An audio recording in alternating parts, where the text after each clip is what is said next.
When I was 20 years old, I had saved approximately $9,800. That is not a typo. Not 9 million, not 900,000. $9,800 saved from paper routes, pinball machines, golf ball sales, and every small opportunity I could find from the age of 6 onward.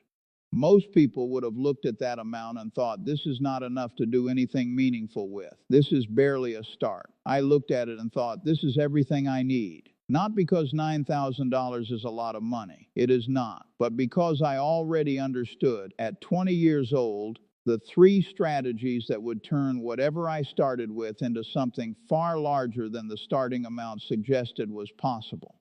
Today I want to share those 3 strategies with you. Not because I think everyone should do exactly what I did. The specific decisions I made were products of my own temperament, my own knowledge, my own circumstances. But because the underlying principles behind those strategies are available to anyone. They do not require genius. They do not require privilege. They require understanding, discipline, and time.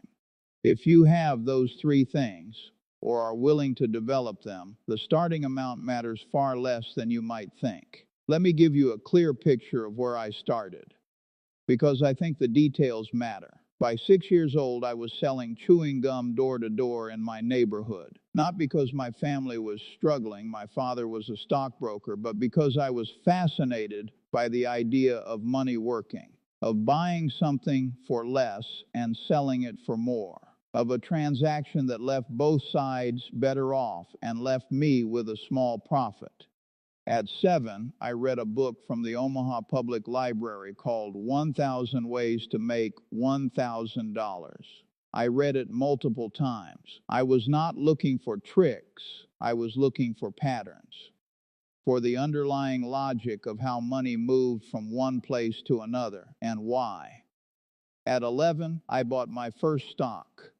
3 shares of City Service Preferred at $38 each. I watched the price fall to $27 almost immediately, my first lesson in the psychological discomfort of watching an investment go the wrong direction before it eventually goes the right one.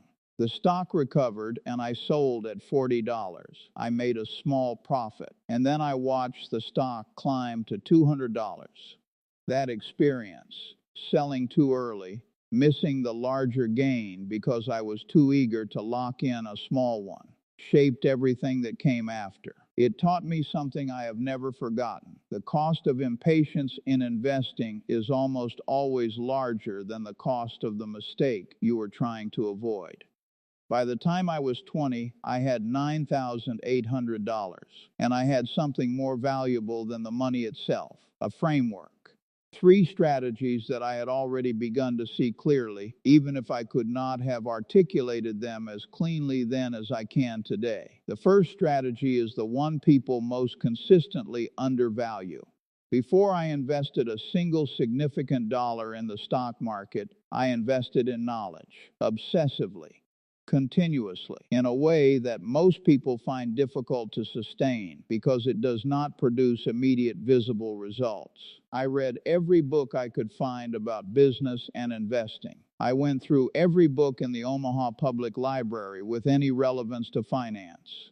I read annual reports the way other people read novels. By the time I was 20, I had read Benjamin Graham's security analysis so many times that I could recite substantial portions of it. And when I had the opportunity to study directly under Benjamin Graham at Columbia University, the man who had written the books I had read more carefully than almost anything else, I moved to New York to do exactly that. That investment in books, in education, in the deliberate development of a framework for evaluating businesses produced returns that dwarf anything I have ever earned in the market, because it was the foundation. Without it, every other decision I made would have been guesswork. With it, I had a clear set of principles that allowed me to evaluate opportunities others could not see clearly. Here is what this means for you. Before you put money into any investment, Put time into understanding what you are buying. Not tips, not predictions, not what someone on television is excited about this week. Read, study businesses, learn the language of financial statements, understand what a competitive advantage actually looks like and why it matters. Develop your own framework, your own set of criteria for evaluating whether something is worth owning at a given price. This takes time. It requires patience. It produces no immediate financial return, and it is without question the most valuable thing you can do before you invest your first significant dollar. The second strategy is the one most associated with my name, and it is simpler than most people expect. Find wonderful businesses, buy them at fair prices, hold them for a very long time. That is it. That is the strategy. But let me explain what each of those words actually means, because the simplicity of the statement hides the depth of the thinking required to execute it well. A wonderful business is not simply a business that is doing well today. Dozens of businesses are doing well today that will be mediocre or irrelevant in 10 years. A wonderful business is one with durable competitive advantages, structural characteristics that protect its profitability over long periods of time, regardless of what competitors try to do. I think about this in terms of moats. An economic moat is anything that makes it difficult for competitors to take away a business's customers, its pricing power, or its earnings. A powerful brand, a network effect, switching costs that make it expensive and inconvenient for customers to leave, cost advantages that make it impossible to compete on price. When I found businesses with deep, durable moats, Coca-Cola, American Express, See's Candies, Geico, I bought them. And then I held them. Not for a year. Not until they hit a target price. For decades. Here is why holding matters as much as buying. Every time you sell a business, even if you sell it at a profit, you create a tax event. You give up a portion of your gain to the government. And then you face the challenge of finding something else to own that is equally wonderful at an equally fair price. And you do that again and again, every time you sell, each time giving up compounding to taxes and transaction costs. The investor who buys a wonderful business and holds it for 30 years does not just benefit from the business's growth.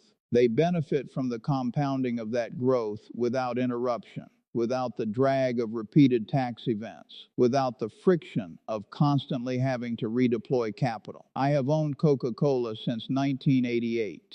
I have never sold a share. The dividends alone now represent a substantial return on my original cost, and the business is worth many times what I paid. Not because I was lucky, because I found something wonderful and I had the patience to hold it. Find wonderful businesses, buy them at fair prices, and then, this is the hard part, leave them alone. The third strategy is the one that ties everything together, and it is, in my view, the most powerful force in all of finance. Compound interest. I know you have heard of it. Most people have. But I want to make sure you truly understand what it does over time, because I think most people understand it intellectually without feeling it viscerally. And it is the visceral understanding that changes behavior. Here is the clearest way I know to explain it. When you invest money and it earns a return, that return gets added to your total. The following year, you earn a return on a larger amount. The year after that, larger still. And so on, year after year, each return building on all the returns that came before it. In the early years, this looks unimpressive. A small amount growing slowly. Nothing to generate excitement. But as decades pass, the math becomes almost surreal. $1 invested at 10% annual return becomes $2.59 after 10 years. $6, 73 after 20 years, 17.45 after 30 years, 45.26 after 40 years, 117.39 after 50 years. That same $1 after 60 years, the approximate length of my investing career, becomes $304 without adding another cent, without doing anything except leaving it alone. Now think about what happens when you add money consistently during those 60 years, when you invest not once, but month after month, year after year. The numbers become genuinely difficult to comprehend. This is why I started at 11. Not because I had a plan to become the wealthiest investor in history, but because I understood even then that time was the essential ingredient, and that every year I waited was a year of compounding I could never get back.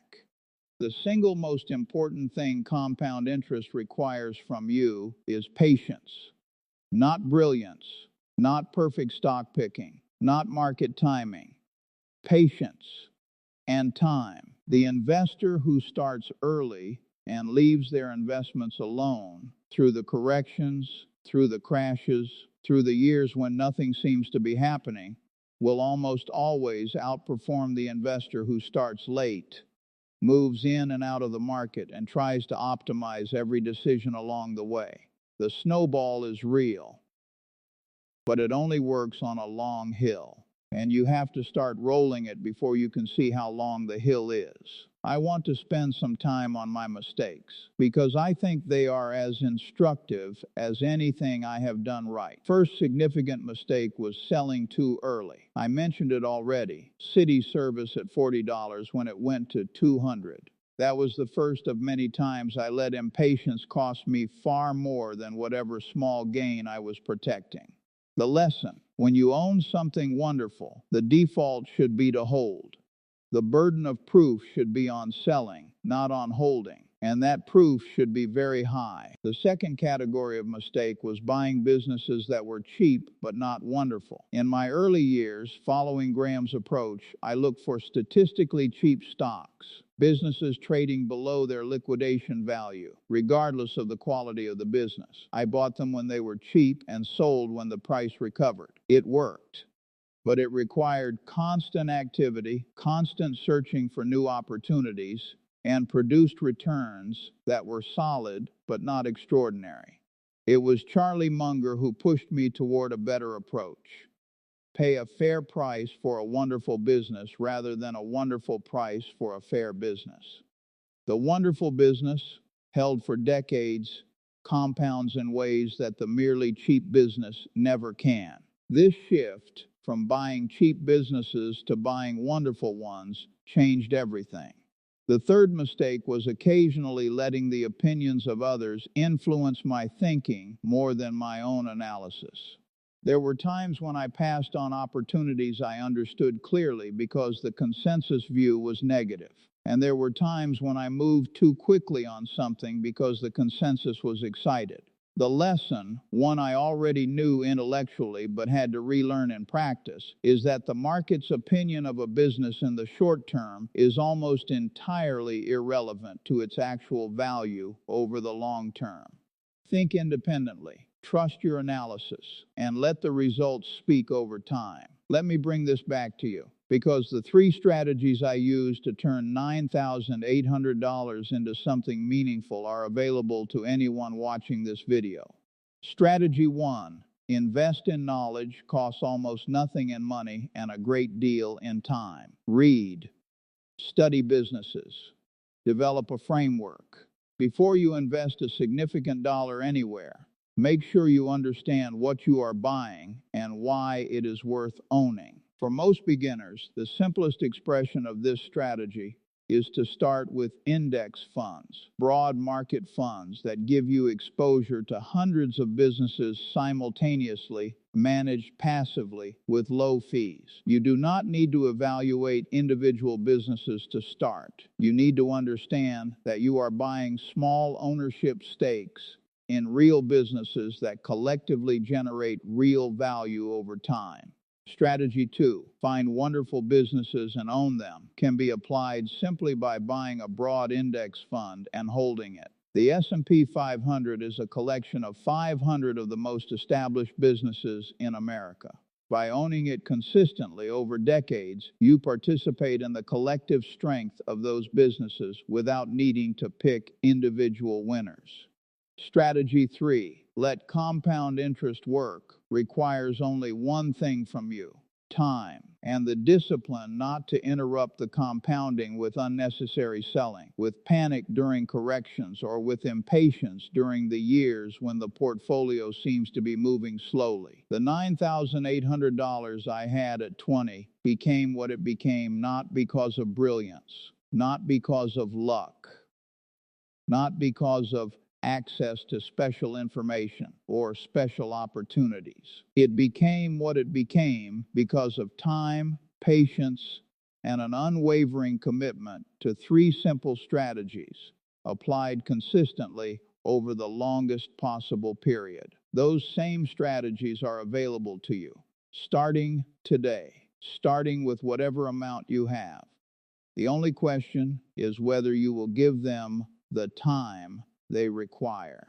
I was 20 years old with $9,800 and three strategies I barely knew how to articulate yet. I am 94 now, and the strategies are exactly the same. Invest in knowledge. Find wonderful businesses and own them. Let compound interest do the work. That is it. 6 decades, one framework. Applied consistently, the results speak for themselves, not as something to be impressed by, but as evidence that the principles work. That time is the essential ingredient. That patience in investing is not just a virtue, it is the mechanism.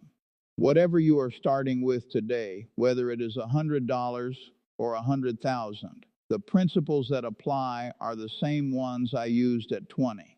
The hill is in front of you. The snowball is in your hands. Start rolling it. If today's video was useful to you, please subscribe to this channel.